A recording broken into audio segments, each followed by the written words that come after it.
안녕하십니까, 책돌입니다.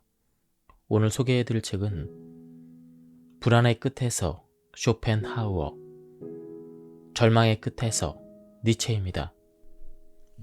저자는 강용수, 출판사는 21세기 북스입니다. 강용수 작가는 제가 일전에 소개시켜드렸던 마흔에 읽는 쇼펜하우어의 저자입니다. 그럼 바로 본문을 보도록 하겠습니다. 쇼펜하우어는 불안의 이유를 뭐라고 생각했을까? 그에게 불안은 아직 일어나지 않은 일을 지레 걱정하는 태도이다. 불안은 때때로 우리에게 훌륭한 무기가 되지만 지나치게 재난을 앞당겨 상상하면 불안의 노예가 되고 만다. 혹은 항상 앞만 바라보며 현재가 아닌 미래에서 행복을 찾으려고 조바심을 내다보면 지금 이 순간에 소중함을 지나쳐 버릴 수가 있다. 미래는 언제나 불확실하므로 지나치게 걱정하지 말아야 한다. 인생 또한 끝없이 변화한다. 이를 받아들이지 않고 영원한 안정을 기대하면 더욱 불안해질 수밖에 없다. 삶은 불안하다. 모든 생명은 죽음으로 향한다. 그러나 동물은 죽음을 직면해야 두려움을 느끼지만 인간은 매 순간 죽음에 다가가고 있음을 자각하고 사형 선고를 받은 죄인처럼 불안해한다. 따라서 인간은 어느 동물보다도 불안한 존재이다. 우리가 느끼는 불안의 절반 정도에는 남이 나를 어떻게 생각할까 하는 걱정이 자리하고 있다. 이러한 자존감의 바닥에는 남에게 쉽게 상처받는 연약함이 존재하지만 허세와 허영심이 이를 가리고 있다. 사치와 허세, 허영. 교만이 이곳에서 자라나 실제하지 않은 행복의 환영 속에서 다시금 불안을 만든다. 니체는 절망의 이유를 어디서 찾았을까? 니체는 인간이 현실에 불만족을 없애기 위해 천사나 악마, 신 등을 만들어내고 숭배했다고 보았다. 이 세상에는 진정한 행복이 없고 다른 세상에 존재한다고 잘못 믿는 것이다. 이러한 면에서 보면 절망의 원인은 이 세계에 만족하지 못하는 인간이 스스로 끊임없이 싸우는 데 있다. 인간은 자신의 힘에 절망한다. 그러나 삶이 고통이라며 현실을 부정하여 도달하고자 하는 그 세계는 인간 정신이 만들어낸 망상이다. 깊은 절망 속에서 은총과 구원을 갈망하는 것은 잘못된 방법인 것이다. 불안과 절망의 꿈에서 깨어나려면 우리는 악몽을 꿀 때 불안이 가장 최고조일 때 꿈에서 깨어나곤 한다. 이윽고 악몽이 허구였다는 것을 깨닫게 된다. 인생도 꿈과 같다. 우리의 불안이 최고조에 도달할 때 우리는 그 인생에 꿈을 깨트려 버려야 한다. 인간은 갖지 못한 것을 소망할 때 가장 불행하지만 소망한다고 해서 다 가질 수는 없다. 행복하기 위해서는 욕망의 크기를 줄이거나 성취를 늘려야 한다. 여기에서 고통과 행복은 만질 수 있는 무엇에 있지 않고 우리 마음에 있다는 것을 알아야 한다. 잘못된 인식과 소망에서 생기는 그러한 고통은 결국 현실을 있는 그대로 직시하는 데서 시작된다. 우리는 나와 세계, 그리고 운명을 탐구하고 마주해야 한다. 인생은 욕망의 바다이다. 이 세상의 진짜 모습은 불행과 낙담, 절망과 불안을 통해 비로소 드러난다. 고통이라는 꿈에서 깨어나기 위해서는 삶을 가리고 있는 여러 겹의 가면, 허황된 행복을 벗겨내야 한다. 그렇게 도달한 고통의 심연에서 어쩌면 우리는 악몽에서 깨어날 수가 있다. 행복은 고통 덕분이다. 과거와 미래를 제외하면 유일하게 남는 시간은 오직 현재뿐이다. 쇼펜하우어는 현재만이 진실되고 현실적이다. 현실은 현실적으로 가득 찬 시간이고 우리의 삶은 현실 속에서만 존재한다라고 말한다. 따라서 현재에 집중했을 때 직접적인 불쾌감이나 고통이 없다면 그 자체로 만족해야 한다. 무엇보다 밝은 기분으로 현재의 순간을 받아들여 걱정과 후회에 시달리는 시간을 줄여야 한다. 쇼펜하우어는 후회하지 않으려면 세상 일을 가끔 반대로 상상해 보는 것도 도움이 된다고 말한다. 행복할 때는 불행을, 우정을 나눌 때는 적의를, 좋은 날씨를 볼 때는 나쁜 날씨를, 사랑할 때는 미움을, 신뢰하고 미움을 털어놓을 때는 배신과 후회를 그려보는 것이다. 그 반대도 괜찮다. 이렇게 사력 있게 행동하면 쉽게 속는 일이 없으므로 후회하는 일이 크게 줄어든다. 세상을 살아가는 지혜를 갖춰야 상처받는 일이 없다. 시간의 흐름 속에서 영원한 것은 없으니 인간과 사물의 덧없음을 염두에 둬야 한다. 모든 사물의 존속이 필연적이긴 하지만 영원한 것은 아니다. 그러니 영원 불변이 존재한다고 확고하게 믿어서는 안 된다. 사물의 변화, 그 자체만이 영원하다. 늘 세상은 변한다. 그래서 섣불리 예측해서도 안 된다. 먼 미래를 예측하려 애쓰기보다는 우연히 작용한다는 것을 알아야 한다. 고통은 먹구름과 같아서 때가 되면 사라지므로 우리가 할 일은 위험 앞에 담대하게 맞서는 것이다.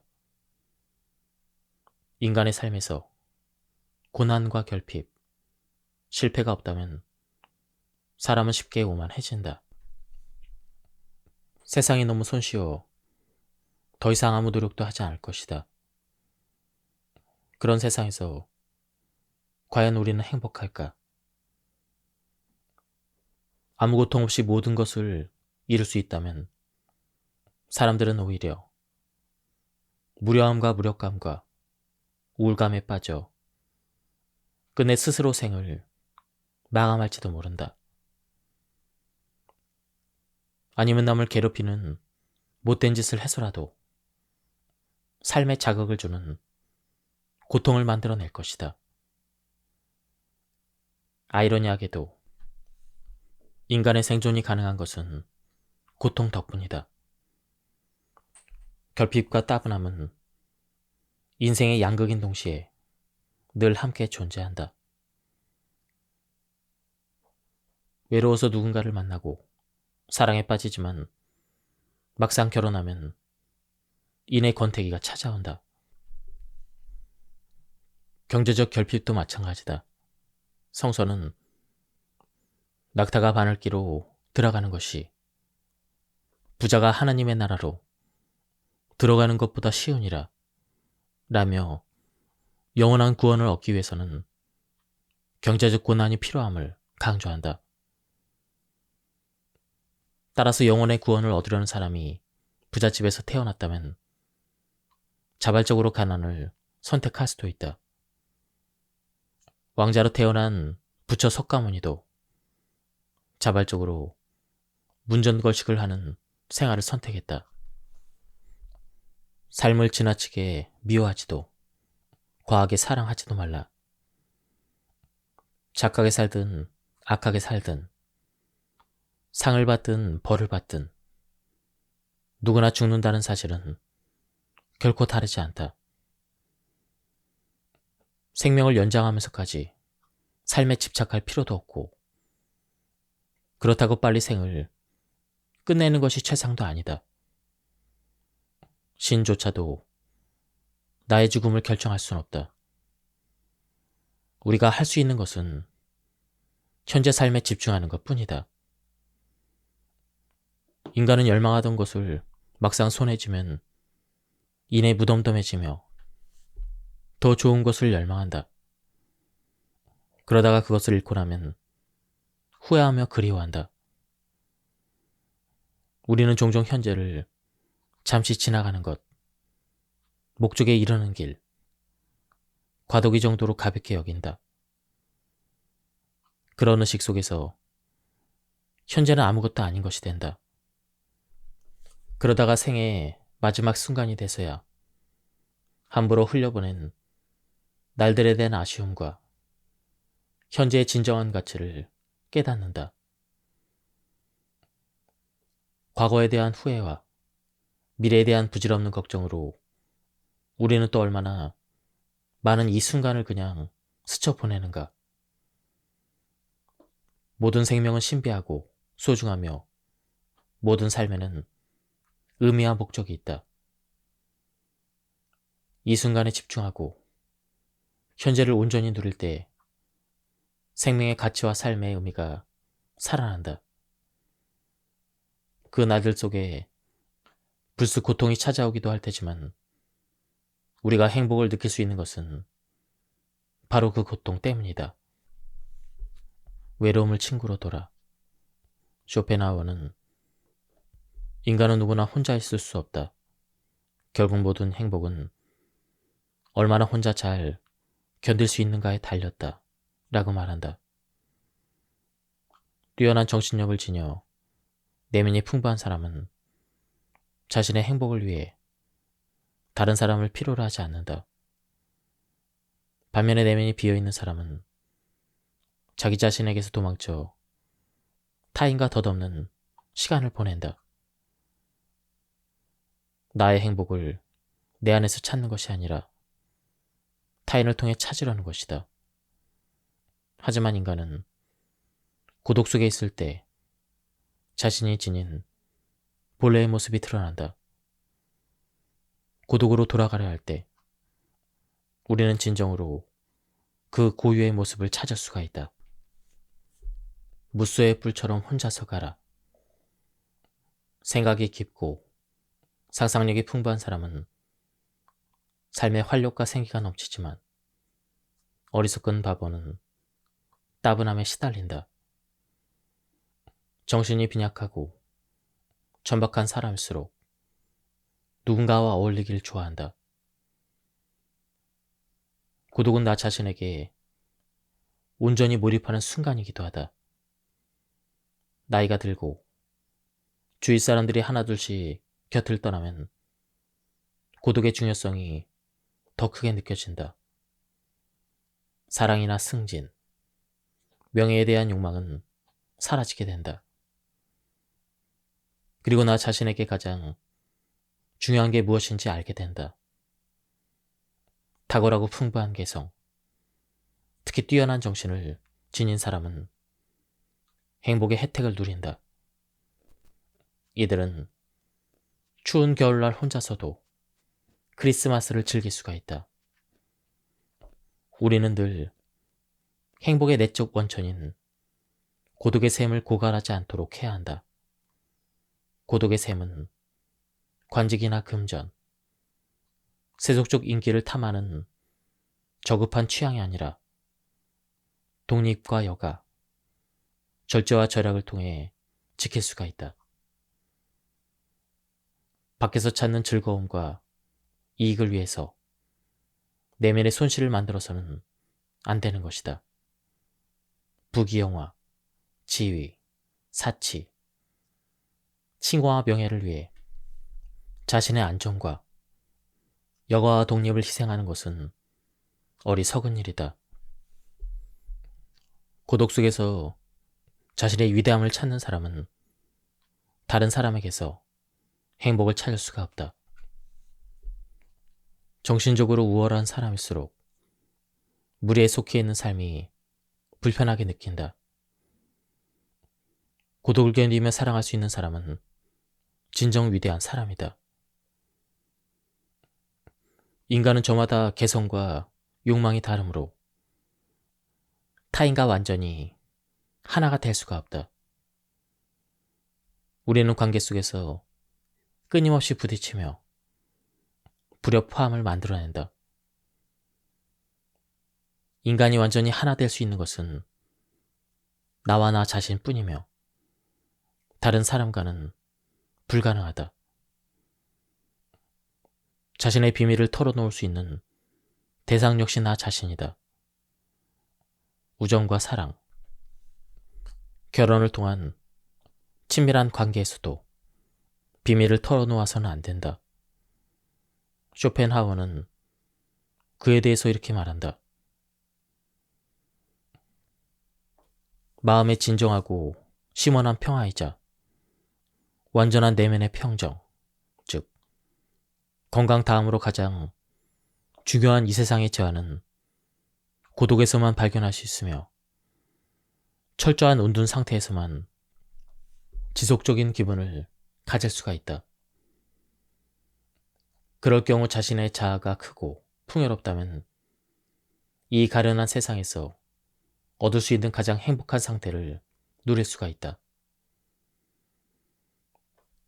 고독은 마음의 평정과 행복의 원천이며 고독을 견디며 나 자신에게 의지할 때 비로소 나는 나에게 모든 것을 걸 수가 있다. 고독을 견디는 능력이 부족하면 내면의 공허와 권태를 다스리지 못해 타인에게 의지하게 되고 유흥이나 잡담, 사교 모임을 즐기게 된다. 하지만 여기에는 적잖은 위험이 따른다. 누군가와 함께하는 행위가 그 대상을 좋아하거나 사랑해서가 아니라 고독이 두려워서이기 때문이다. 타인과 함께하는 시간이 즐거워서가 아니라 자신의 적막함과 답답함, 단조로움, 갑갑함을 견디기 위한 것뿐이다.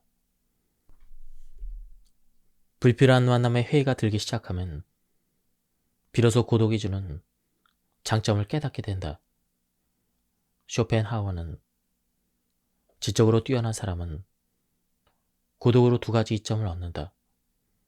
첫째는 자기 자신과 함께 한다는 점, 둘째는 타인과 함께하지 않는다는 것이다. 모든 교제에는 수많은 강제와 고충, 위험이 따른다는 것을 감안한다면 두 번째 이점을 높이 평가할 만하다. 인간관계에서 많은 고뇌가 생겨나기 때문에 만남을 필요로 하지 않을 정도로 내면이 풍부한 사람은 그 자체로 행복하다. 혼자 있지 못해 다른 사람과 접촉하는 것은 위험한 것이다. 혼자서도 단단히 설 수 있는 사람이 타인과도 잘 지낼 수가 있다. 인간관계에 문제가 많다고 느껴진다면 스스로 고독을 즐기는 능력부터 키우는 게 좋다. 그러면 타인과도 잘 지낼 수가 있다. 홀로서기의 즐거움. 고독은 인간의 원초적 상태이므로 마음의 평정을 찾으려면 부산한 만남부터 줄여야 한다. 세상 모든 것이 그렇듯 관계 혹은 교류에도 절제가 필요하다. 고독과 친해진다는 것은 행복이라는 보석을 얻는 것과 같다. 고독을 견디지 못하는 사람은 결핍과 무료함에 시달리고 이 결핍과 무료함은 우리의 홀로서기를 방해한다. 고독한 상태만이 유일무이성에 부합하기 때문이다. 이런 의미에서 볼 때 고독은 우리를 최초의 인간인 아담으로 만들어 자신의 본성에 맞는 본래의 행복한 상태로 돌아가게 해준다. 그러나 고독이 인간의 자연스러운 성향은 아니다. 쇼펜하우어는 이렇게 말한다. 인간은 이 세상에 태어날 때 혼자가 아니라 부모, 형제 사이에 공동체 속에 있었다. 그에 따라 고독을 사랑하는 마음은 타고난 성향으로 존재하는 것이 아니라 경험과 숙고의 결과로 비로소 생겨날 수 있다. 고독을 사랑하는 마음은 정신적 능력이 발달해가면서 생기지만 나이를 먹어가면서도 생길 것이다. 따라서 전체로 보면 인간 각자의 군소 본능은 나이와 확실히 반비례한다. 어린아이는 혼자 있는 것을 불안해하고 청년은 대체로 어울리는 것을 좋아한다. 하지만 나이가 들면 하루 종일 혼자 있는 것이 어렵지 않다. 많은 사람이 곁을 떠나고 인생의 쾌락을 즐기는 시기를 지나 노년에 이르면 고독이 자신의 본질이라고 깨닫게 된다. 이런 감정은 직접 수준이 발달함에 따라 생겨나기도 하지만 자신이 겪은 경험과 그에 대한 성찰의 결과이기도 하기 때문이다. 고독과 고립은 귀족적인 감성이다. 고상한 사람일수록 어울려 지내는 쪽보다는 고독을 선택한다. 위대한 정신의 소유자는 천박함 속에서 살아가긴 해도 그 일원이 되진 않는다. 60대가 되면 자연스럽게 고독에 대한 충동이 일어난다. 남과 어울리려는 충동이 더 이상 생기지 않으면서 자족감이 생겨나고 착각과 어리석음에서 벗어날 수 있게 된다. 자신이 겪은 경험과 그에 대한 성찰, 갈고 닦은 지식과 능력 덕분에 누구를 만나도 그 대상이 어떤 인물인지 이내 파악할 수가 있다. 대상에 대한 환상이나 착각이 자리할 틈이 없는 것이다. 일찍부터 고독을 친구로 삼으면 그것이 제2의 천성이 되기도 한다. 그러면 본능과 싸워 겨우 고독을 사랑하는 마음을 갖지 않아도 자연스럽게 그리고 단순하게 고독을 즐길 수 있게 된다. 고독한 상태가 물을 만난 고기처럼 되는 것이다.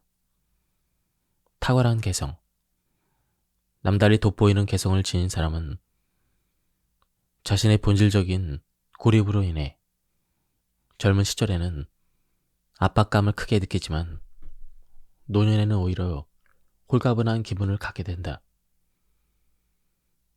로마의 유명한 시인 호타리우스는 송가에서 모든 면에서 행복한 것은 아무것도 없다라고 말했고, 인도의 속담에는 줄기 없는 연꽃은 없다라는 말이 있다.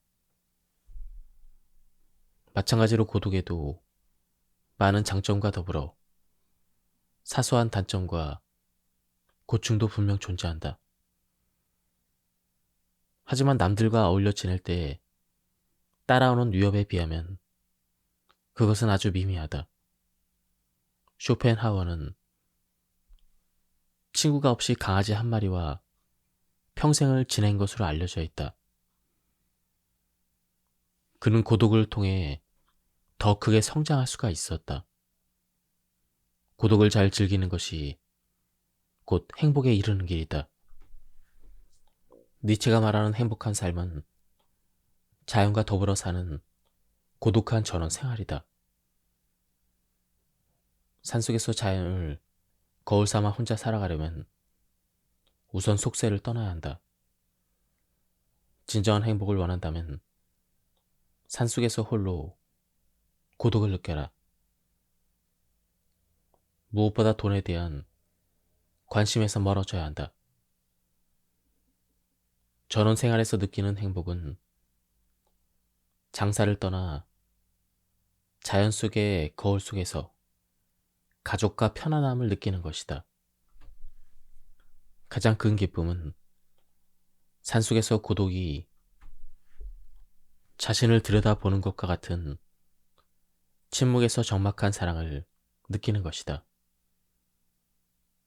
슬픔과 적막, 죄책감이라는 어두운 상태에서도 우리를 비추는 자연의 빛은 곧 기쁨이다. 왜 우울한가?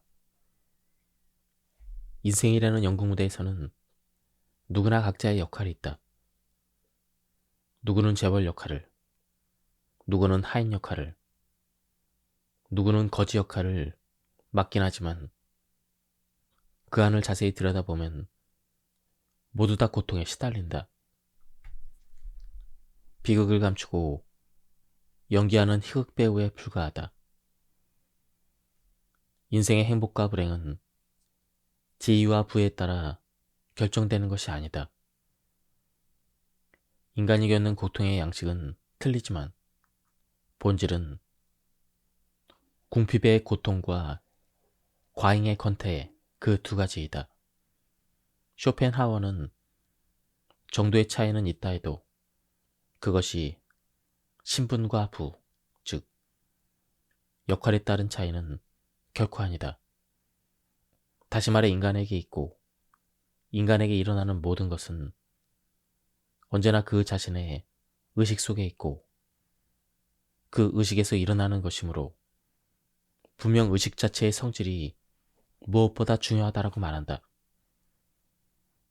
따라서 세상이 우울하고 슬프게 보이는 것은 객관적인 세계가 아니다. 그것을 구성한 자신의 의식이 만들어낸 생각이다.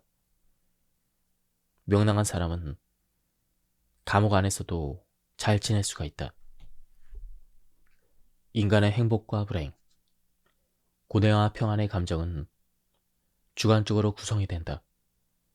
따라서 인간의 명랑함이나 우울함은 겉으로 드러나는 부나 신분에 의해서 규정되는 것이 아니다. 왜냐하면 적어도 부자들만큼이나 가난한 사람들에게도 쾌활한 표정을 많이 볼 수 있기 때문이다. 자살의 동기는 다양하다. 그러나 모든 사람을 예외 없이 자살에 이르게 할 정도로 큰 불행도 없고 작은 불행이라고 해서 자살을 유발하지 않는 것도 아니다. 시대나 지역에 따라 명랑함과 슬픔이 다를 수 있지만 명랑함과 우울함은 외적인 상태가 아닌 내적인 상태, 그리고 신체적인 상태의 변화 탓이다. 우리는 흔히 고통이 특정한 외적 관계에서 생긴다고 생각한다. 그리고 그 관계가 제거되면 만족스러울 것이라고 믿는다. 그러나 이 또한 착각이다. 마찬가지로 명랑함은 대체로 아무런 외적 계기 없이 일어난다. 특별한 이유 없이 그냥 기분이 좋아서 웃는 경우가 있다. 부자만 웃을 수 있는 것이 아니라 가난한 사람도 웃을 권리가 있다. 인생은 실전이자 훈련이다. 사소한 재난이 우리를 괴롭히는 이유는 큰 재난을 견디는 힘이 소진되지 않도록 우리를 훈련시키기 위함이다. 매일 겪는 힘든 일, 관계에서 일어나는 충돌, 무시와 험담 등에 맞서기 위해서는 불사신이 되어야 한다고 쇼펜하워는 말한다. 그는 중요하지 않는 일을 민감하게 받아들이거나 마음에 담아두거나 곱씹지 말고 길 앞에 있는 돌멩이처럼 내던져 버려야 한다고 충고한다. 돌부리에 걸려 넘어지지 않으려면 돌을 멀리하거나 내던져 버려야 한다. 서로에게 무관심하라. 많은 사람이 너보다 앞서 있다고 생각하지 말고 많은 사람이 너보다 뒤처져 있다고 상상하라. 그러므로 우리보다 형편이 좋아 보이는 사람보다 우리보다 형편이 나쁜 사람을 자주 살펴보는 것이 낫다. 실제로 재앙이 닥쳤을 경우 가장 효과적인 위안은 비록 그 위안이 질투와 같은 원천에서 비롯된 것이라도 우리의 고통보다 더 큰 고통을 바라보는 것이다. 그런 다음 우리가 같은 고통을 겪고 있는 사람들, 즉 불행의 동료들과 어울리는 것이다. 질투는 자신의 불행을 드러내며 타인에 대한 지나친 관심은 자신의 무료함이 반영된 것이다. 속물은 정신적 욕구 대신 신체적 욕구를 충족시키기 위해 탐욕스러워진다. 시기심이 많으며 사악한 성격을 지닌 사람은 아무리 부유해도 만족하지 못한다. 남이 가진 좋은 옷, 집, 보석 등을 바라보면 나도 갖고 싶어진다. 그러나 정신적인 능력을 통해 즐거움을 찾는 사람은 그런 바깥의 것을 원하지 않는다. 속물은 정신적인 능력에 대해서 혐오감과 심지어는 증오감을 느낀다. 불쾌한 열등감, 막연하고 은밀한 질투를 느끼지만 그 마음을 은폐한다. 질투심이 커지면 남을 원망하기도 한다. 그런 세속적인 기준으로 남을 평가하면 존경의 마음은 삭제된다. 그리고 지위와 부, 권력과 영향력만 부러워하게 된다. 정상적인 것보다 외적인 면에서 남보다 뛰어나고 싶은 것이다. 이런 심리가 바로 남의 장점을 깎아내리는 이유이다. 쇼펜하우어는 온갖 걱정과 근심, 안달과 성화, 불안과 긴장은 대부분 타인의 견해와 관계가 있으며 매우 불합리한 생각인데 이와 마찬가지로 질투와 미움도 대부분 같은 근원에서 생긴다고 말한다. 서로에게 무관심해져라. 그러면 시기심과 저희가 사라질 것이다. 사실 미움보다 질투를 누그러뜨리기가 더 어렵다. 따라서 우리는 질투를 불러일으키지 않도록 노력을 해야 한다. 아무리 즐거운 일이라도 그것이 질투라는 위험한 결과를 가져올 수 있다면 우리는 피해야 한다. 욕망과 소망을 만족시키려 하기보다는 고통을 줄이는 편이 훨씬 낫다. 욕망과 소망이 충족되면 우리에게는 이내 다른 고통이 나타나게 된다. 명예와 명성도 마찬가지다.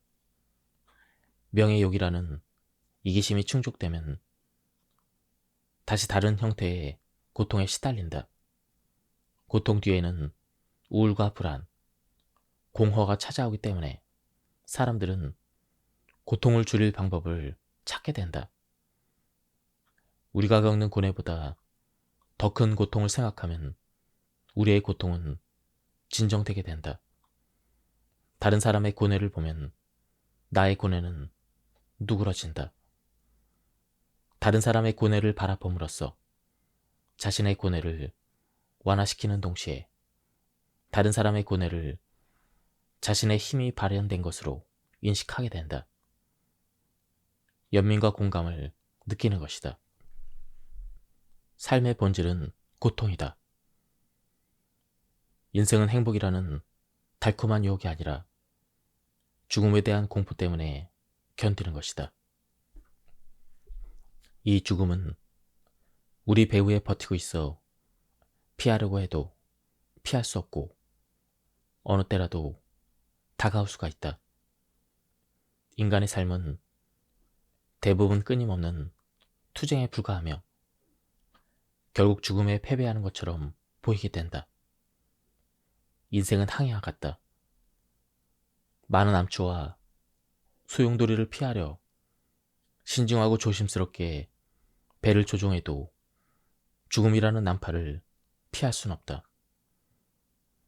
작은 파도와 고난을 극복한다 해도 우리에게는 마지막에 다가올 난파가 기다리고 있다. 우리가 피할 수 없는 죽음이야말로 힘겨운 항해의 최종 목적지이다. 인간은 결국 난파당할 가여운 존재이다. 인도에는 이런 삶의 고통을 없애기 위해 인간을 넘어 모든 생명체에 대한 사랑, 모든 것을 내어주는 자선, 모욕에 대한 인내, 육식의 금지 등 고행을 실천하는 예가 많이 있다. 삶의 의지의 완전한 소멸을 통해 고통 자체를 없애려는 것이다. 이것은 언젠가 모두 침몰하고 마는 죽음의 고통을 인식하는데 근거한다고 볼 수가 있다. 죽음의 필요성을 통해 인간은 불멸의 존재가 아니라는 것을 깨닫는다. 만약 인간이 이 우주에서 본질을 이루는 존재라면 죽음으로 소멸되지 않을 것이기 때문이다. 죽음을 통해 인간은 우주의 하찮은 현상에 불과하다는 것을 깨닫는다. 우리 인생의 출발과 끝에는 많은 변화가 있다. 유년기를 거쳐 청년기에는 욕망이라는 망상에 사로잡히고 환락이 주는 희열에 잠시 빠지지만 결국에는 모든 신체 기관이 파괴되어 시신이 되면 썩은 냄새가 진동하게 된다. 오르막을 거쳐 정상에서 잠시 행복과 기쁨을 맛보지만 곧 내리막길을 걸을 수밖에 없다. 인간은 더 없는 행복을 꿈꾸는 유년 시절, 즐거운 청년기, 고통스러운 장년기, 노쇠하고 때로는 애처로운 노년기, 죽음에 이르는 병의 고통, 마지막으로 죽음과의 싸움을 거치게 된다. 죽음으로 끝나는 우리의 삶은 하나의 오류이자 결과적으로 환멸이다.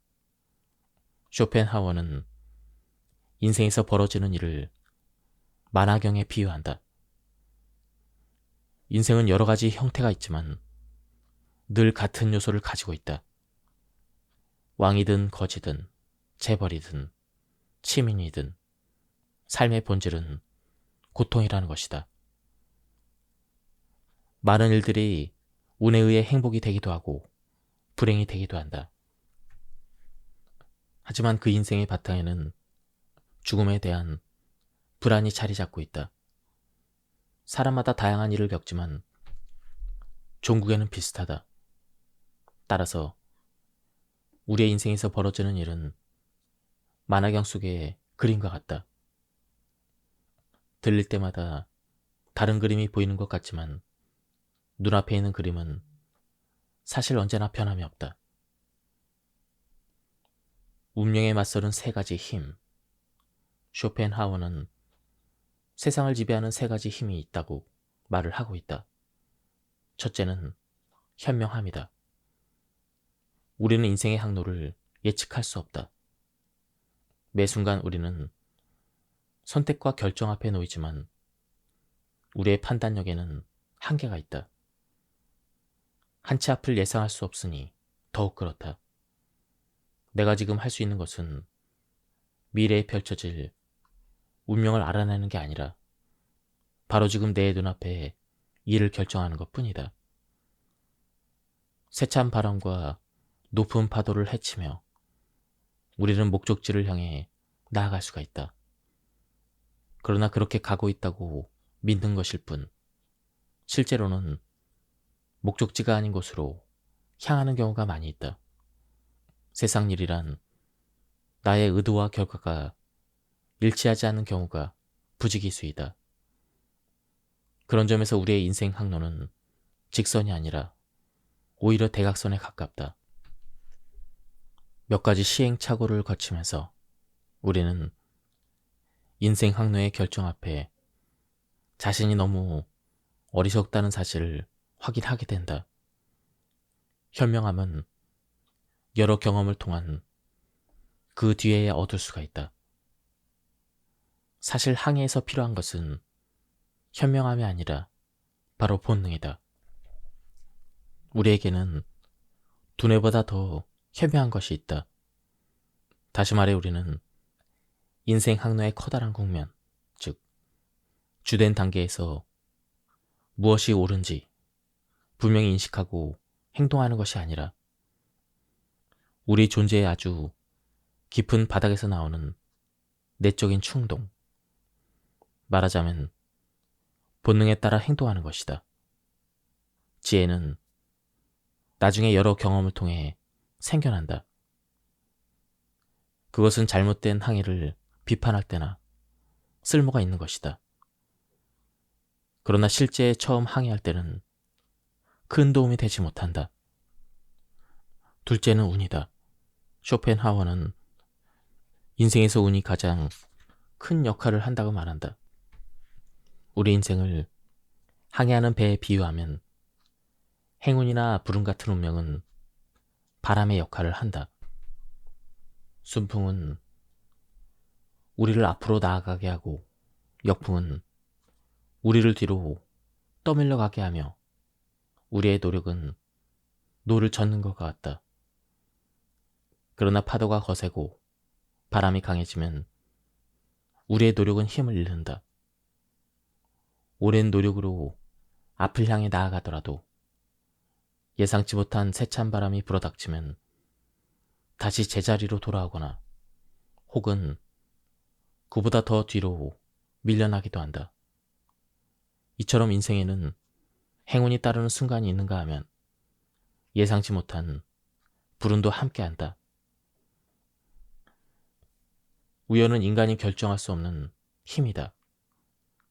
인간은 행운과 불행에 대해서 요구할 권리나 결정할 능력이 없다. 다만 노력 이상으로 얻게 된 행운에 감사할 뿐이다. 분에 넘치는 많은 선물을 겸허하게 받아들일 수 있다는 즐거운 희망을 품어도 된다고 아주 명료하게 보여주는 유일한 것이 바로 우연이다. 정확히 말해서 행운이다. 우리가 살아가면서 겪게 되는 운과 우연은 우리의 노력이 얼마나 무의미한지를 깨닫게 해준다. 운명 앞에서 인간은 겸손과 감사를 배운다. 셋째는 용기이다. 우리의 행복의 중요한 특성 중 현명한 다음으로 필요한 것이 바로 용기이다. 현명한 용기는 기본적으로 부모로부터 물려받기도 하지만 훈련을 통해서도 키울 수가 있다. 주사위 던지기 게임에서 늘 좋은 패를 가질 순 없지만 그렇다고 두려움을 가질 필요도 없다. 실러의 말처럼 운명의 주사위가 던져지는 이 세상에서 살아가려면 그 운명이 던져주는 시련에도 끄떡하지 않고 어떤 상대에도 맞설 수 있도록 철저한 대비와 단호한 기백이 필요하다. 전쟁터와 같은 삶의 터전에서 살아가려면 운명을 한탄하거나 겁을 먹고 움츠러들어서는 안 된다는 것이다. 칼을 뽑아 들고 당당히 맞설 수 있어야 한다. 고대 로마 시인 베길리우스는 재난을 피하지 말고 그것에 용기 있게 맞서라라고 이야기를 하고 있다. 싸움이 끝나지 않는 그런 상황에서 더군다나 승리할 가능성이 조금이라도 남아있다면 끝까지 저항을 해야 한다. 하늘의 푸른 부분이 조금이라도 남아있는 한 날씨를 의심해서는 안 된다. 먹구름이 곧 거칠 것이라는 희망을 절대로 접어서는 안 된다. 하늘이 무너져도 싸우다 죽어야 한다. 용감하게 살라. 용감한 가슴으로 운명의 시련에 맞서야 한다. 사유하고 휴식하라. 우리는 건강할 때는 전혀 느끼지 못하다가 몸에 어딘가 조금만 상처가 생겨 아프면 몸의 전체적인 건강은 의식되지 않고 상처 부위의 통증에만 계속 신경을 쓰인다. 그래서 불쾌감을 느낀다. 고통은 적극적인 성질을 띠므로 몸이 온전할 때 느끼는 유쾌함보다는 몸이 아플 때 느끼는 고통이 훨씬 더 강력하다. 질병에 걸리지 않도록 몸을 잘 관리해야 되는 이유이기도 하다. 생명의 본질은 운동에 있다. 생명은 끊임없는 운동을 통해 존립한다. 신체뿐 아니라 정신도 활동을 멈춰서는 안 된다. 사람이 할 일이 없으면 따분함을 느끼고 멍하게 있는 시간이 많아진다. 그래서 우리의 생활은 쉬지 않고 움직이려는 충동으로 이루어진다. 그것을 잘 조절할 필요가 있다. 활동하는 것, 즉 무언가를 실행하고 가능하면 그것을 잘 조절할 필요가 있다. 그리고 적어도 무언가를 배우는 것이 인간 행복의 필수 조건이다. 그러나 여기에도 주의할 점이 있다. 근육은 많이 쓸수록 강해지지만 신경은 많이 쓸수록 약해진다는 사실이다. 따라서 근육을 적당히 긴장시키는 것은 좋지만 신경을 긴장시키는 것은 그다지 좋지 않다. 신경을 보호하기 위해서는 너무 밝은 빛이나 큰 소음은 피하는 것이 좋은데 특히 뇌를 혹사시키지 않도록 주의를 해야 한다. 음식을 소화시키는 동안에는 뇌를 쉬게 하는 것이 좋으며 근육을 활발하게 움직이더라도 사고하는 능력이 손상되지 않도록 노력을 해야 한다. 뇌를 통해 모든 운동신경과 감각신경이 연결되어 있어서 통증이나 피로를 느끼는 것도 기분이 좋아지는 것도 모두 뇌에서 일어난다. 충분한 숙면을 취하라. 근육을 너무 많이 쓰거나 정신적인 긴장을 많이 하게 되면 뇌에 손상이 간다. 따라서 뇌가 피로하지 않도록 충분한 수면이 필요하다. 뇌를 많이 쓸수록 잠을 충분히 그리고 깊이 자야 한다. 수면 시간만 늘린다고 해서 모두 도움이 되는 것은 아니다. 수면의 양과 질 둘 다 중요하다. 지금까지 이 책에 대한 리뷰를 모두 마쳤습니다. 이 책은 내용이 굉장히 좋았습니다. 그리고 가독성도 굉장히 뛰어났습니다. 한번 책을 구해서 읽어보실 것을 추천드립니다. 여기서 리뷰를 마치도록 하겠습니다. 감사합니다. 안녕하십니까, 책돌이입니다. 오늘 소개해드릴 책은 불안의 끝에서 쇼펜하우어, 절망의 끝에서 니체입니다. 저자는 강용수, 출판사는 21세기 북스입니다. 강용수 작가는 제가 일전에 소개시켜드렸던 마흔에 읽는 쇼펜하우어의 저자입니다. 그럼 바로 본문을 보도록 하겠습니다. 쇼펜하우어는 불안의 이유를 뭐라고 생각했을까? 그에게 불안은 아직 일어나지 않은 일을 지레 걱정하는 태도이다. 불안은 때때로 우리에게 훌륭한 무기가 되지만 지나치게 재난을 앞당겨 상상하면 불안의 노예가 되고 만다. 혹은 항상 앞만 바라보며 현재가 아닌 미래에서 행복을 찾으려고 조바심을 내다보면 지금 이 순간에 소중함을 지나쳐 버릴 수가 있다. 미래는 언제나 불확실하므로 지나치게 걱정하지 말아야 한다. 인생 또한 끝없이 변화한다.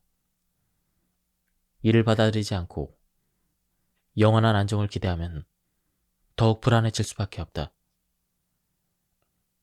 삶은 불안하다. 모든 생명은 죽음으로 향한다. 그러나 동물은 죽음을 직면해야 두려움을 느끼지만 인간은 매 순간 죽음에 다가가고 있음을 자각하고 사형 선고를 받은 죄인처럼 불안해한다. 따라서 인간은 어느 동물보다도 불안한 존재이다. 우리가 느끼는 불안의 절반 정도에는 남이 나를 어떻게 생각할까 하는 걱정이 자리하고 있다. 이러한 자존감의 바닥에는 남에게 쉽게 상처받는 연약함이 존재하지만 허세와 허영심이 이를 가리고 있다. 사치와 허세, 허영. 교만이 이곳에서 자라나 실제하지 않은 행복의 환영 속에서 다시금 불안을 만든다. 니체는 절망의 이유를 어디서 찾았을까? 니체는 인간이 현실에 불만족을 없애기 위해 천사나 악마, 신 등을 만들어내고 숭배했다고 보았다. 이 세상에는 진정한 행복이 없고 다른 세상에 존재한다고 잘못 믿는 것이다. 이러한 면에서 보면 절망의 원인은 이 세계에 만족하지 못하는 인간이 스스로 끊임없이 쌓아오는 데 있다. 인간은 자신의 힘에 절망한다. 그러나 삶이 고통이라며 현실을 부정하여 도달하고자 하는 그 세계는 인간 정신이 만들어낸 망상이다. 깊은 절망 속에서 은총과 구원을 갈망하는 것은 잘못된 방법인 것이다. 불안과 절망의 꿈에서 깨어나려면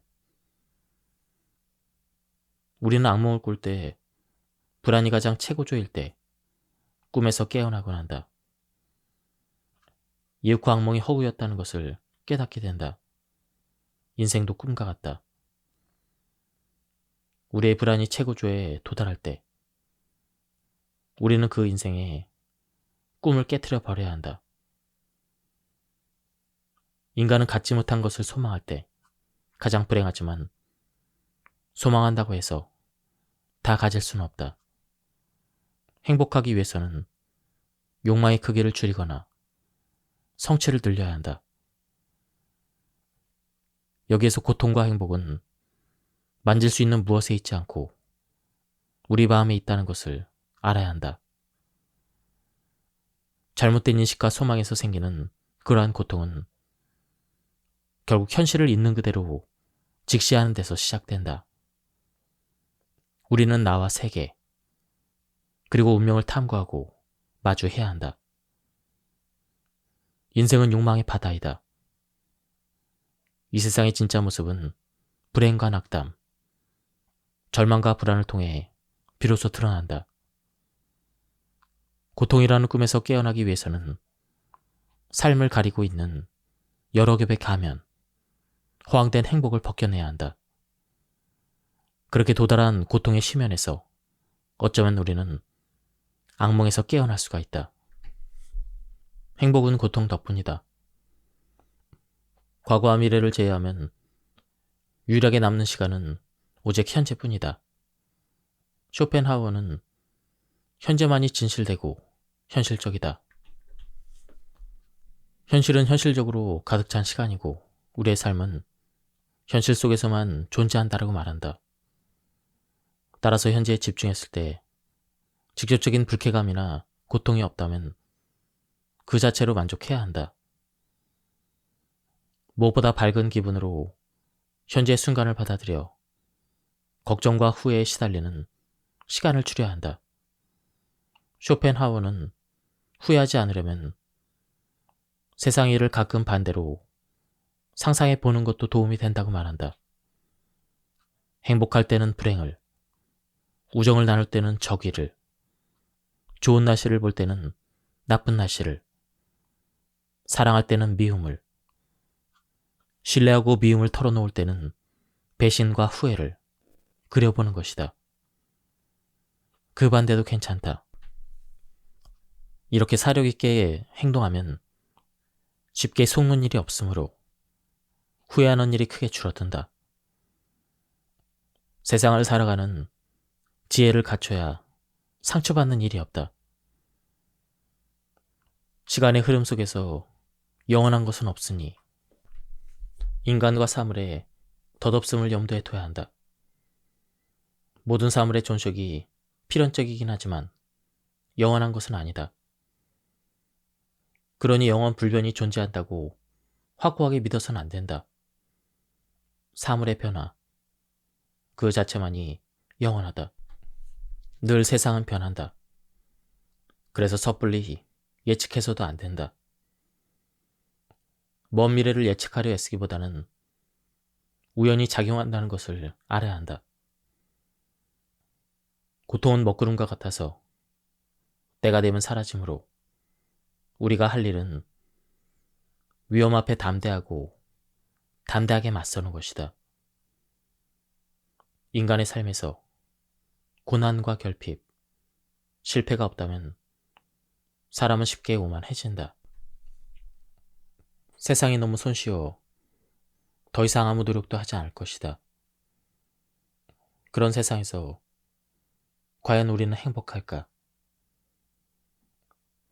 아무 고통 없이 모든 것을 이룰 수 있다면 사람들은 오히려 무료함과 무력감과 우울감에 빠져 끝내 스스로 생을 마감할지도 모른다.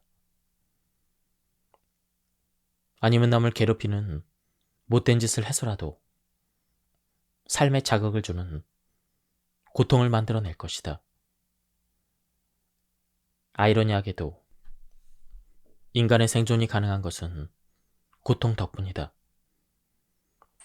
결핍과 따분함은 인생의 양극인 동시에 늘 함께 존재한다. 외로워서 누군가를 만나고 사랑에 빠지지만 막상 결혼하면 인의 권태기가 찾아온다. 경제적 결핍도 마찬가지다. 성서는 낙타가 바늘기로 들어가는 것이 부자가 하나님의 나라로 들어가는 것보다 쉬우니라 라며 영원한 구원을 얻기 위해서는 경제적 고난이 필요함을 강조한다. 따라서 영혼의 구원을 얻으려는 사람이 부잣집에서 태어났다면 자발적으로 가난을 선택할 수도 있다. 왕자로 태어난 부처 석가모니도 자발적으로 문전걸식을 하는 생활을 선택했다. 삶을 지나치게 미워하지도 과하게 사랑하지도 말라.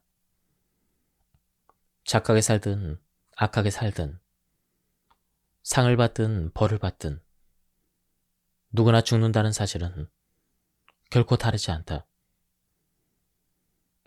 생명을 연장하면서까지 삶에 집착할 필요도 없고 그렇다고 빨리 생을 끝내는 것이 최상도 아니다. 신조차도 나의 죽음을 결정할 순 없다. 우리가 할 수 있는 것은 현재 삶에 집중하는 것 뿐이다. 인간은 열망하던 것을 막상 손에 쥐면 이내 무덤덤해지며 더 좋은 것을 열망한다. 그러다가 그것을 잃고 나면 후회하며 그리워한다. 우리는 종종 현재를 잠시 지나가는 것, 목적에 이르는 길, 과도기 정도로 가볍게 여긴다. 그런 의식 속에서 현재는 아무것도 아닌 것이 된다. 그러다가 생애의 마지막 순간이 돼서야 함부로 흘려보낸 날들에 대한 아쉬움과 현재의 진정한 가치를 깨닫는다. 과거에 대한 후회와 미래에 대한 부질없는 걱정으로 우리는 또 얼마나 많은 이 순간을 그냥 스쳐 보내는가. 모든 생명은 신비하고 소중하며 모든 삶에는 의미와 목적이 있다. 이 순간에 집중하고 현재를 온전히 누릴 때 생명의 가치와 삶의 의미가 살아난다. 그 날들 속에 불쑥 고통이 찾아오기도 할 테지만 우리가 행복을 느낄 수 있는 것은 바로 그 고통 때문이다. 외로움을 친구로 둬라. 쇼펜하우어는 인간은 누구나 혼자 있을 수 없다. 결국 모든 행복은 얼마나 혼자 잘 견딜 수 있는가에 달렸다. 라고 말한다. 뛰어난 정신력을 지녀 내면이 풍부한 사람은 자신의 행복을 위해 다른 사람을 필요로 하지 않는다. 반면에 내면이 비어있는 사람은 자기 자신에게서 도망쳐 타인과 덧없는 시간을 보낸다. 나의 행복을 내 안에서 찾는 것이 아니라 타인을 통해 찾으려는 것이다. 하지만 인간은 고독 속에 있을 때 자신이 지닌 본래의 모습이 드러난다. 고독으로 돌아가려 할 때 우리는 진정으로 그 고유의 모습을 찾을 수가 있다. 무쏘의 뿔처럼 혼자서 가라. 생각이 깊고 상상력이 풍부한 사람은 삶의 활력과 생기가 넘치지만 어리석은 바보는 따분함에 시달린다. 정신이 빈약하고 천박한 사람일수록 누군가와 어울리길 좋아한다. 고독은 나 자신에게 온전히 몰입하는 순간이기도 하다. 나이가 들고 주위 사람들이 하나둘씩 곁을 떠나면 고독의 중요성이 더 크게 느껴진다. 사랑이나 승진, 명예에 대한 욕망은 사라지게 된다. 그리고 나 자신에게 가장 중요한 게 무엇인지 알게 된다. 탁월하고 풍부한 개성, 특히 뛰어난 정신을 지닌 사람은 행복의 혜택을 누린다. 이들은 추운 겨울날 혼자서도 크리스마스를 즐길 수가 있다. 우리는 늘 행복의 내적 원천인 고독의 샘을 고갈하지 않도록 해야 한다. 고독의 샘은 관직이나 금전, 세속적 인기를 탐하는 저급한 취향이 아니라 독립과 여가, 절제와 절약을 통해 지킬 수가 있다. 밖에서 찾는 즐거움과 이익을 위해서 내면의 손실을 만들어서는 안 되는 것이다. 부귀영화, 지위, 사치, 칭호와 명예를 위해 자신의 안정과 여가와 독립을 희생하는 것은 어리석은 일이다. 고독 속에서 자신의 위대함을 찾는 사람은 다른 사람에게서 행복을 찾을 수가 없다. 정신적으로 우월한 사람일수록 무리에 속해 있는 삶이 불편하게 느낀다. 고독을 견디며 사랑할 수 있는 사람은 진정 위대한 사람이다. 인간은 저마다 개성과 욕망이 다르므로 타인과 완전히 하나가 될 수가 없다. 우리는 관계 속에서 끊임없이 부딪히며 불협화음을 만들어낸다. 인간이 완전히 하나 될 수 있는 것은 나와 나 자신뿐이며 다른 사람과는 불가능하다. 자신의 비밀을 털어놓을 수 있는 대상 역시 나 자신이다. 우정과 사랑, 결혼을 통한 친밀한 관계에서도 비밀을 털어놓아서는 안 된다. 쇼펜하우어는 그에 대해서 이렇게 말한다. 마음의 진정하고 심원한 평화이자 완전한 내면의 평정, 즉 건강 다음으로 가장 중요한 이 세상의 재화는 고독에서만 발견할 수 있으며 철저한 온둔 상태에서만 지속적인 기분을 가질 수가 있다. 그럴 경우 자신의 자아가 크고 풍요롭다면 이 가련한 세상에서 얻을 수 있는 가장 행복한 상태를 누릴 수가 있다. 고독은 마음의 평정과 행복의 원천이며 고독을 견디며 나 자신에게 의지할 때 비로소 나는 나에게 모든 것을 걸 수가 있다. 고독을 견디는 능력이 부족하면 내면의 공허와 권태를 다스리지 못해 타인에게 의지하게 되고 유흥이나 잡담, 사교 모임을 즐기게 된다. 하지만 여기에는 적지 않은 위험이 따른다. 누군가와 함께하는 행위가 그 대상을 좋아하거나 사랑해서가 아니라 고독이 두려워서이기 때문이다. 타인과 함께하는 시간이 즐거워서가 아니라 자신의 적막함과 답답함, 단조로움, 갑갑함을 견디기 위한 것뿐이다. 불필요한 만남에 회의가 들기 시작하면 비로소 고독이 주는 장점을 깨닫게 된다. 쇼펜하우어는 지적으로 뛰어난 사람은 고독으로 두 가지 이점을 얻는다. 첫째는 자기 자신과 함께 한다는 점, 둘째는 타인과 함께 하지 않는다는 것이다. 모든 교제에는 수많은 강제와 고충, 위험이 따른다는 것을 감안한다면 두 번째 이점을 높이 평가할 만하다. 인간관계에서 많은 고뇌가 생겨나기 때문에 만남을 필요로 하지 않을 정도로 내면이 풍부한 사람은 그 자체로 행복하다. 혼자 있지 못해 다른 사람과 접촉하는 것은 위험한 것이다. 혼자서도 단단히 설 수 있는 사람이 타인과도 잘 지낼 수가 있다. 인간관계에 문제가 많다고 느껴진다면 스스로 고독을 즐기는 능력부터 키우는 게 좋다. 그러면 타인과도 잘 지낼 수가 있다. 홀로서기의 즐거움.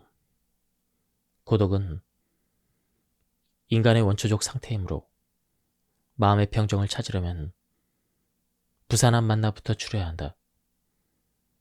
세상 모든 것이 그렇듯 관계 혹은 교류에도 절제가 필요하다. 고독과 친해진다는 것은 행복이라는 보석을 얻는 것과 같다. 고독을 견디지 못하는 사람은 결핍과 무료함에 시달리고 이 결핍과 무료함은 우리의 홀로서기를 방해한다. 고독한 상태만이 유일무이성에 부합하기 때문이다.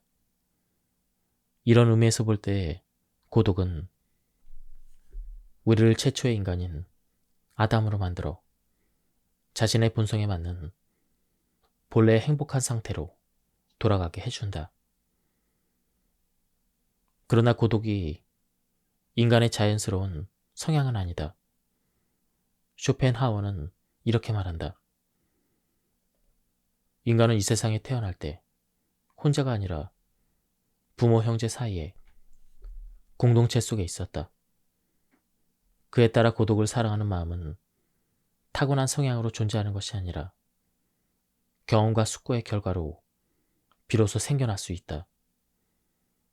고독을 사랑하는 마음은 정신적 능력이 발달해가면서 생기지만 나이를 먹어가면서도 생길 것이다. 따라서 전체로 보면 인간 각자의 군소 본능은 나이와 확실히 반비례한다. 어린아이는 혼자 있는 것을 불안해하고 청년은 대체로 어울리는 것을 좋아한다. 하지만 나이가 들면 하루 종일 혼자 있는 것이 어렵지 않다. 많은 사람이 곁을 떠나고 인생의 쾌락을 즐기는 시기를 지나 노년에 이르면 고독이 자신의 본질이라고 깨닫게 된다. 이런 감정은 직접 수준이 발달함에 따라 생겨나기도 하지만 자신이 겪은 경험과 그에 대한 성찰의 결과이기도 하기 때문이다.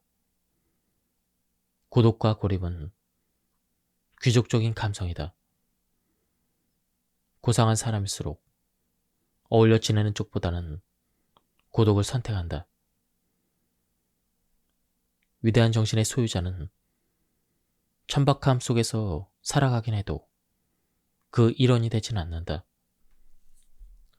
60대가 되면 자연스럽게 고독에 대한 충동이 일어난다. 남과 어울리려는 충동이 더 이상 생기지 않으면서 자족감이 생겨나고 착각과 어리석음에서 벗어날 수 있게 된다. 자신이 겪은 경험과 그에 대한 성찰, 갈고 닦은 지식과 능력 덕분에 누구를 만나도 그 대상이 어떤 인물인지 이내 파악할 수가 있다. 대상에 대한 환상이나 착각이 자리할 틈이 없는 것이다. 일찍부터 고독을 친구로 삼으면 그것이 제2의 천성이 되기도 한다.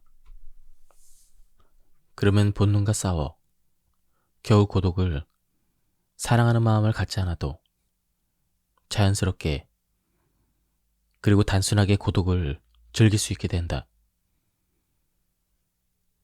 고독한 상태가 물을 만난 고기처럼 되는 것이다. 탁월한 개성, 남달리 돋보이는 개성을 지닌 사람은 자신의 본질적인 고립으로 인해 젊은 시절에는 압박감을 크게 느끼지만 노년에는 오히려 홀가분한 기분을 갖게 된다. 로마의 유명한 시인 호타리우스는 송가에서 모든 면에서 행복한 것은 아무것도 없다라고 말했고, 인도의 속담에는 줄기 없는 연꽃은 없다라는 말이 있다. 마찬가지로 고독에도 많은 장점과 더불어 사소한 단점과 고충도 분명 존재한다. 하지만 남들과 어울려 지낼 때 따라오는 위협에 비하면 그것은 아주 미미하다. 쇼펜하워는 친구가 없이 강아지 한 마리와 평생을 지낸 것으로 알려져 있다. 그는 고독을 통해 더 크게 성장할 수가 있었다. 고독을 잘 즐기는 것이 곧 행복에 이르는 길이다. 니체가 말하는 행복한 삶은 자연과 더불어 사는 고독한 전원 생활이다. 산속에서 자연을 거울 삼아 혼자 살아가려면 우선 속세를 떠나야 한다. 진정한 행복을 원한다면 산속에서 홀로 고독을 느껴라. 무엇보다 돈에 대한 관심에서 멀어져야 한다. 전원 생활에서 느끼는 행복은 장사를 떠나 자연 속의 거울 속에서 가족과 편안함을 느끼는 것이다. 가장 큰 기쁨은 산속에서 고독이 자신을 들여다보는 것과 같은 침묵에서 적막한 사랑을 느끼는 것이다. 슬픔과 적막, 죄책감이라는 어두운 상태에서도 우리를 비추는 자연의 빛은 곧 기쁨이다. 왜 우울한가? 인생이라는 연극 무대에서는 누구나 각자의 역할이 있다. 누구는 재벌 역할을, 누구는 하인 역할을, 누구는 거지 역할을 맡긴 하지만 그 안을 자세히 들여다보면 모두 다 고통에 시달린다. 비극을 감추고 연기하는 희극 배우에 불과하다. 인생의 행복과 불행은 지위와 부에 따라 결정되는 것이 아니다. 인간이 겪는 고통의 양식은 틀리지만 본질은 궁핍의 고통과 과잉의 권태의 그 두 가지이다. 쇼펜하워는 정도의 차이는 있다 해도 그것이 신분과 부, 즉 역할에 따른 차이는 결코 아니다. 다시 말해 인간에게 있고 인간에게 일어나는 모든 것은 언제나 그 자신의 의식 속에 있고 그 의식에서 일어나는 것이므로 분명 의식 자체의 성질이 무엇보다 중요하다라고 말한다. 따라서 세상이 우울하고 슬프게 보이는 것은 객관적인 세계가 아니다. 그것을 구성한 자신의 의식이 만들어낸 생각이다. 명랑한 사람은 감옥 안에서도 잘 지낼 수가 있다. 인간의 행복과 불행, 고뇌와 평안의 감정은 주관적으로 구성이 된다.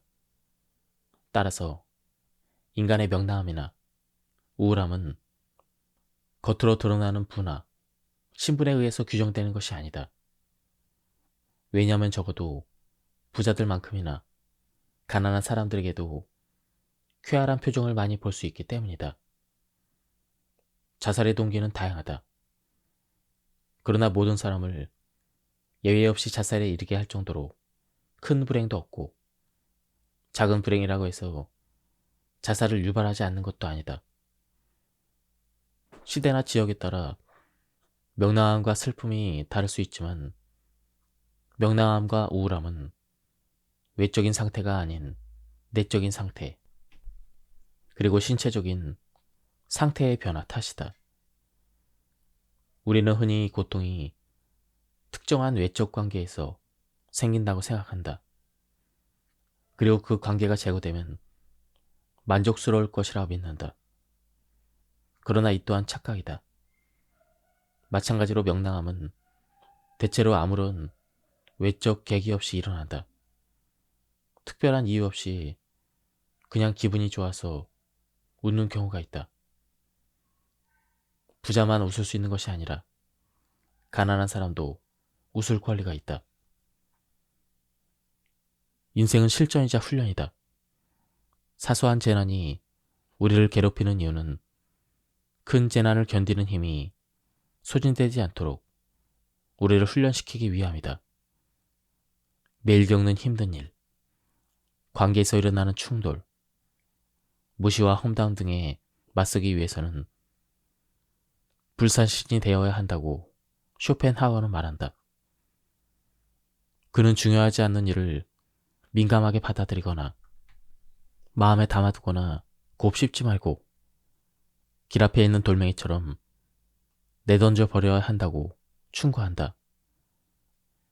돌부리에 걸려 넘어지지 않으려면 돌을 멀리하거나 내던져 버려야 한다.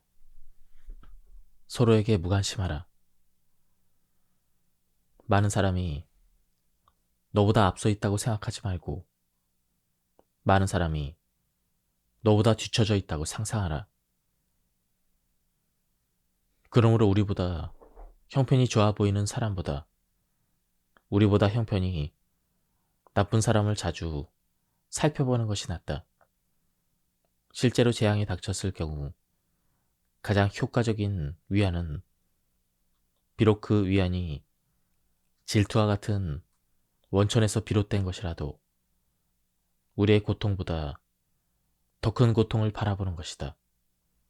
그런 다음 우리가 같은 고통을 겪고 있는 사람들, 즉 불행의 동료들과 어울리는 것이다. 질투는 자신의 불행을 드러내며 타인에 대한 지나친 관심은 자신의 무료함이 반영된 것이다. 속물은 정신적 욕구 대신 신체적 욕구를 충족시키기 위해 탐욕스러워진다. 시기심이 많으며 사악한 성격을 지닌 사람은 아무리 부유해도 만족하지 못한다. 남이 가진 좋은 옷, 집, 보석 등을 바라보면 나도 갖고 싶어진다. 그러나 정신적인 능력을 통해 즐거움을 찾는 사람은 그런 바깥의 것을 원하지 않는다. 속물은 정신적인 능력에 대해서 혐오감과 심지어는 증오감을 느낀다. 불쾌한 열등감, 막연하고 은밀한 질투를 느끼지만 그 마음을 은폐한다. 질투심이 커지면 남을 원망하기도 한다. 그런 세속적인 기준으로 남을 평가하면 존경의 마음은 삭제된다. 그리고 지혜와 부, 권력과 영향력만 부러워하게 된다. 정상적인 것보다 외적인 면에서 남보다 뛰어나고 싶은 것이다. 이런 심리가 바로 남의 장점을 깎아내리는 이유이다. 쇼펜하우어는 온갖 걱정과 근심, 안달과 성화, 불안과 긴장은 대부분 타인의 견해와 관계가 있으며 매우 불합리한 생각인데, 이와 마찬가지로 질투와 미움도 대부분 같은 근원에서 생긴다고 말한다. 서로에게 무관심해져라. 그러면 시기심과 저희가 사라질 것이다. 사실 미움보다 질투를 누그러뜨리기가 더 어렵다. 따라서 우리는 질투를 불러일으키지 않도록 노력을 해야 한다. 아무리 즐거운 일이라도 그것이 질투라는 위험한 결과를 가져올 수 있다면 우리는 피해야 한다. 욕망과 소망을 만족시키려 하기보다는 고통을 줄이는 편이 훨씬 낫다. 욕망과 소망이 충족되면 우리에게는 이내 다른 고통이 나타나게 된다. 명예와 명성도 마찬가지다. 명예욕이라는 이기심이 충족되면 다시 다른 형태의 고통에 시달린다. 고통 뒤에는 우울과 불안, 공허가 찾아오기 때문에 사람들은 고통을 줄일 방법을 찾게 된다. 우리가 겪는 고뇌보다 더 큰 고통을 생각하면 우리의 고통은 진정되게 된다. 다른 사람의 고뇌를 보면 나의 고뇌는 누그러진다. 다른 사람의 고뇌를 바라봄으로써 자신의 고뇌를 완화시키는 동시에 다른 사람의 고뇌를 자신의 힘이 발현된 것으로 인식하게 된다. 연민과 공감을 느끼는 것이다. 삶의 본질은 고통이다. 인생은 행복이라는 달콤한 유혹이 아니라 죽음에 대한 공포 때문에 견디는 것이다. 이 죽음은 우리 배후에 버티고 있어 피하려고 해도 피할 수 없고 어느 때라도 다가올 수가 있다. 인간의 삶은 대부분 끊임없는 투쟁에 불과하며 결국 죽음에 패배하는 것처럼 보이게 된다. 인생은 항해와 같다. 많은 암초와 소용돌이를 피하려 신중하고 조심스럽게 배를 조종해도 죽음이라는 난파를 피할 순 없다. 작은 파도와 고난을 극복한다 해도 우리에게는 마지막에 다가올 난파가 기다리고 있다. 우리가 피할 수 없는 죽음이야말로 힘겨운 항해의 최종 목적지이다. 인간은 결국 난파당할 가여운 존재이다. 인도에는 이런 삶의 고통을 없애기 위해 인간을 넘어 모든 생명체에 대한 사랑, 모든 것을 내어주는 자선, 모욕에 대한 인내, 육식의 금지 등 고행을 실천하는 예가 많이 있다. 삶의 의지의 완전한 소멸을 통해 고통 자체를 없애려는 것이다. 이것은 언젠가 모두 침몰하고 마는 죽음의 고통을 인식하는데 근거한다고 볼 수가 있다. 죽음의 필요성을 통해 인간은 불멸의 존재가 아니라는 것을 깨닫는다. 만약 인간이 이 우주에서 본질을 이루는 존재라면 죽음으로 소멸되지 않을 것이기 때문이다. 죽음을 통해 인간은 우주의 하찮은 현상에 불과하다는 것을 깨닫는다. 우리 인생의 출발과 끝에는 많은 변화가 있다. 유년기를 거쳐 청년기에는 욕망이라는 망상에 사로잡히고 환락이 주는 희열에 잠시 빠지지만 결국에는 모든 신체 기관이 파괴되어 시신이 되면 썩은 냄새가 진동하게 된다. 오르막을 거쳐 정상에서 잠시 행복과 기쁨을 맛보지만 곧 내리막길을 걸을 수밖에 없다. 인간은 더 없는 행복을 꿈꾸는 유년 시절, 즐거운 청년기, 고통스러운 장년기, 노쇠하고 때로는 애처로운 노년기, 죽음에 이르는 병의 고통, 마지막으로 죽음과의 싸움을 거치게 된다. 죽음으로 끝나는 우리의 삶은 하나의 오류이자 결과적으로 환멸이다. 쇼펜하워는 인생에서 벌어지는 일을 만화경에 비유한다. 인생은 여러 가지 형태가 있지만 늘 같은 요소를 가지고 있다. 왕이든 거지든 재벌이든 치민이든 삶의 본질은 고통이라는 것이다. 많은 일들이 운에 의해 행복이 되기도 하고 불행이 되기도 한다. 하지만 그 인생의 바탕에는 죽음에 대한 불안이 자리 잡고 있다. 사람마다 다양한 일을 겪지만 종국에는 비슷하다. 따라서 우리의 인생에서 벌어지는 일은 만화경 속의 그림과 같다. 들릴 때마다 다른 그림이 보이는 것 같지만 눈앞에 있는 그림은 사실 언제나 변함이 없다. 운명에 맞서는 세 가지 힘. 쇼펜하워는 세상을 지배하는 세 가지 힘이 있다고 말을 하고 있다. 첫째는 현명함이다. 우리는 인생의 항로를 예측할 수 없다. 매 순간 우리는 선택과 결정 앞에 놓이지만 우리의 판단력에는 한계가 있다. 한 치 앞을 예상할 수 없으니 더욱 그렇다. 내가 지금 할 수 있는 것은 미래에 펼쳐질 운명을 알아내는 게 아니라 바로 지금 내 눈앞에 일을 결정하는 것 뿐이다.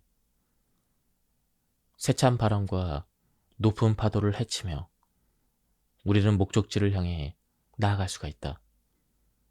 그러나 그렇게 가고 있다고 믿는 것일 뿐, 실제로는 목적지가 아닌 곳으로 향하는 경우가 많이 있다.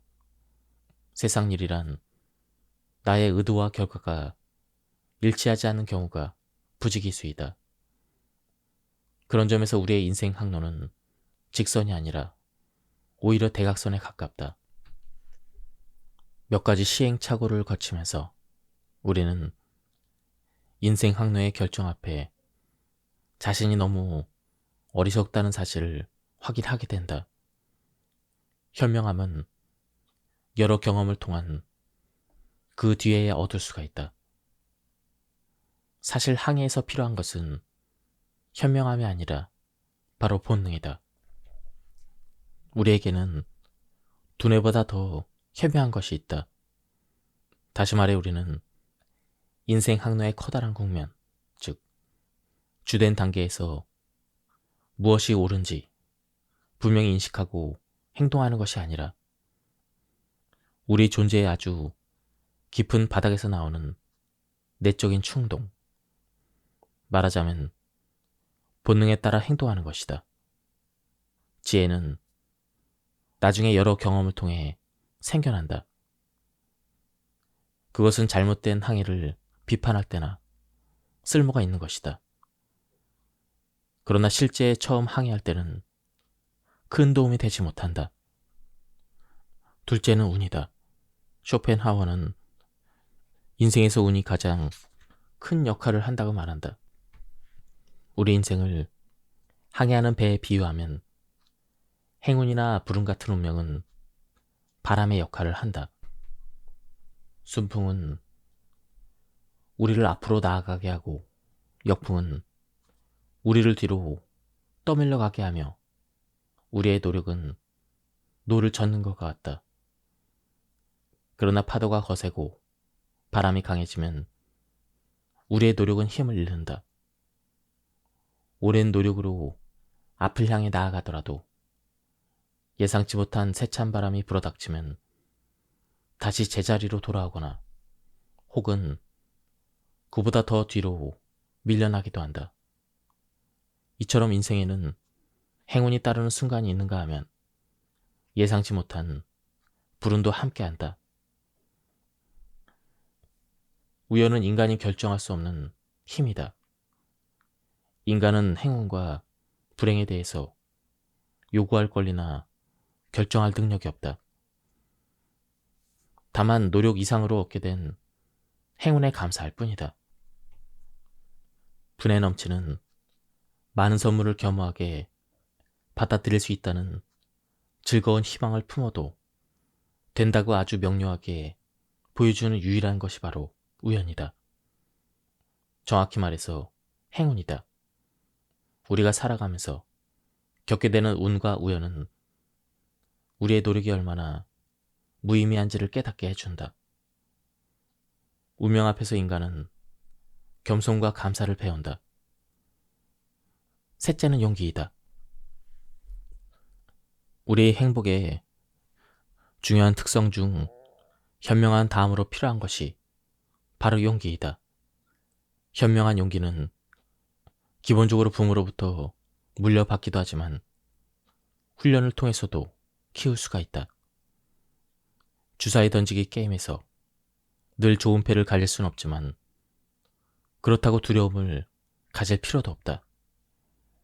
실러의 말처럼 운명의 주사위가 던져지는 이 세상에서 살아가려면 그 운명이 던져주는 시련에도 끄떡하지 않고 어떤 상대에도 맞설 수 있도록 철저한 대비와 단호한 기백이 필요하다. 전쟁터와 같은 삶의 터전에서 살아가려면 운명을 한탄하거나 겁을 먹고 움츠러들어서는 안 된다는 것이다. 칼을 뽑아 들고 당당히 맞설 수 있어야 한다. 고대 로마 시인 베길리우스는 재난을 피하지 말고 그것에 용기 있게 맞서라라고 이야기를 하고 있다. 싸움이 끝나지 않는 그런 상황에서 더군다나 승리할 가능성이 조금이라도 남아있다면 끝까지 저항을 해야 한다. 하늘의 푸른 부분이 조금이라도 남아있는 한 날씨를 의심해서는 안 된다. 먹구름이 곧 거칠 것이라는 희망을 절대로 접어서는 안 된다. 하늘이 무너져도 싸우다 죽어야 한다. 용감하게 살라.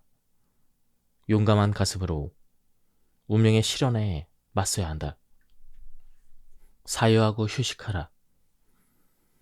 우리는 건강할 때는 전혀 느끼지 못하다가 몸에 어딘가 조금만 상처가 생겨 아프면 몸의 전체적인 건강은 의식되지 않고 상처 부위의 통증에만 계속 신경을 쓰인다. 그래서 불쾌감을 느낀다. 고통은 적극적인 성질을 띠므로 몸이 온전할 때 느끼는 유쾌함보다는 몸이 아플 때 느끼는 고통이 훨씬 더 강력하다. 질병에 걸리지 않도록 몸을 잘 관리해야 되는 이유이기도 하다. 생명의 본질은 운동에 있다. 생명은 끊임없는 운동을 통해 존립한다. 신체뿐 아니라 정신도 활동을 멈춰서는 안 된다. 사람이 할 일이 없으면 따분함을 느끼고 멍하게 있는 시간이 많아진다. 그래서 우리의 생활은 쉬지 않고 움직이려는 충동으로 이루어진다. 그것을 잘 조절할 필요가 있다. 활동하는 것, 즉 무언가를 실행하고 가능하면 그것을 잘 조절할 필요가 있다. 그리고 적어도 무언가를 배우는 것이 인간 행복의 필수 조건이다. 그러나 여기에도 주의할 점이 있다. 근육은 많이 쓸수록 강해지지만 신경은 많이 쓸수록 약해진다는 사실이다. 따라서 근육을 적당히 긴장시키는 것은 좋지만 신경을 긴장시키는 것은 그다지 좋지 않다. 신경을 보호하기 위해서는 너무 밝은 빛이나 큰 소음은 피하는 것이 좋은데 특히 뇌를 혹사시키지 않도록 주의를 해야 한다. 음식을 소화시키는 동안에는 뇌를 쉬게 하는 것이 좋으며 근육을 활발하게 움직이더라도 사고하는 능력이 손상되지 않도록 노력을 해야 한다. 뇌를 통해 모든 운동신경과 감각신경이 연결되어 있어서 통증이나 피로를 느끼는 것도 기분이 좋아지는 것도 모두 뇌에서 일어난다. 충분한 숙면을 취하라. 근육을 너무 많이 쓰거나 정신적인 긴장을 많이 하게 되면 뇌에 손상이 간다. 따라서 뇌가 피로하지 않도록 충분한 수면이 필요하다. 뇌를 많이 쓸수록 잠을 충분히 그리고 깊이 자야 한다. 수면 시간만 늘린다고 해서 모두 도움이 되는 것은 아니다. 수면의 양과 질 둘 다 중요하다. 지금까지 이 책에 대한 리뷰를 모두 마쳤습니다. 이 책은 내용이 굉장히 좋았습니다. 그리고 가독성도 굉장히 뛰어났습니다. 한번 책을 구해서 읽어보실 것을 추천드립니다. 여기서 리뷰를 마치도록 하겠습니다. 감사합니다.